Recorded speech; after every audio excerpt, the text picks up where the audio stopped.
Pro-choicers. No, I'm pro-choice. Kill your child. Pro-choicers. No, I'm pro-choice. Baby killers. Pro-choicers.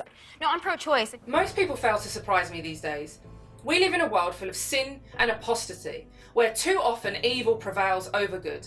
But there are the odd moments when I'm literally blown away by certain individuals, and this was one of those moments. But let me ask you this.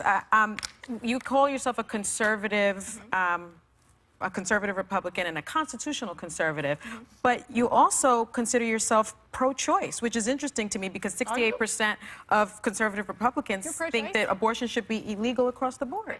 No, I'm pro-choice, and here's why. I am a constitutional, someone that loves the Constitution. I am someone that's for limited government, and so I can't sit here and be a hypocrite and say I'm for limited government, but I think that the government should decide what women do with their bodies. I can sit here and say that as a Republican, and I can say, you know what, I'm for limited government, so stay out of my guns, and you can stay out of my body as well. So I think it's... Well, you need to go out and speak to women about that. I do Speak to Republican women. I do every day. Okay. And, I get a lot of attacks from conservative women as well. Yeah. I think it's unusual. Equal hate from all sides for me. You don't have any... I can honestly say that as a former staunch fan of Tomi Lahren, disappointed doesn't even come close to my feelings on this comment. I understand that people are entitled to possess different views and opinions, but this is a woman who has been outspoken on the issue of the rights of the unborn, even calling abortion what it is, murder. The pro-choicers are supposed to be about rare and safe abortions. That's how they avoid sounding like straight up baby killers, baby killers, baby killers, baby killers, baby killers, by acknowledging abortion is not a positive thing and a difficult choice. Then we have Lena freaking Dunham out there wishing she could have murdered a fetus, murdered a fetus, murdered a fetus, murdered a fetus, wishing for the option to kill your child, kill your child, kill your child. Doesn't exactly say much about the cause, her character, or the pro-choice movement. So what's the deal here? Abortion is murder, but it's the murderer's right to choose? Come off it. Not only has Tomi betrayed the millions of unborn babies who have been mercilessly slaughtered by those who are pro-choice, but she's also had the audacity to claim that to be a constitutional conservative or Republican and pro-life is hypocritical.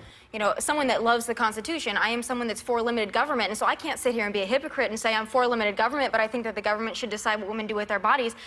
No, Tomi. Hypocrisy is pretending to support a campaign against murdering innocent babies to peddle a certain narrative, then admitting that you are in fact in support of their murder. To compare the right to what can only be described as genocide to the right to carry a gun is simply ludicrous. On the subject of rights, what we're talking about here is a separate person, a separate human being with its own beating heart, its own future that was created by your choices. It's not simply a part of your body.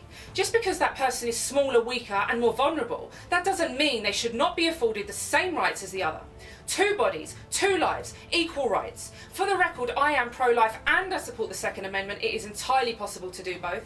It is neither hypocritical nor unconstitutional to be pro-life. I can show you exactly where the Constitution permits the bearing of arms, but I have never come across an amendment that permits cold-blooded murder of helpless, innocent babies. If there is one thing I am not prepared to waver on, it's God's will. I'm therefore unequivocally and unashamedly pro-life. God will not be mocked. And as a result of this latest shocking admission, it seems Miss Lahren's day in the sun may have come to an end. My name is Jayda Fransen. For real and uncompromising Christian conservative videos and updates, follow me on Facebook and Twitter. God bless.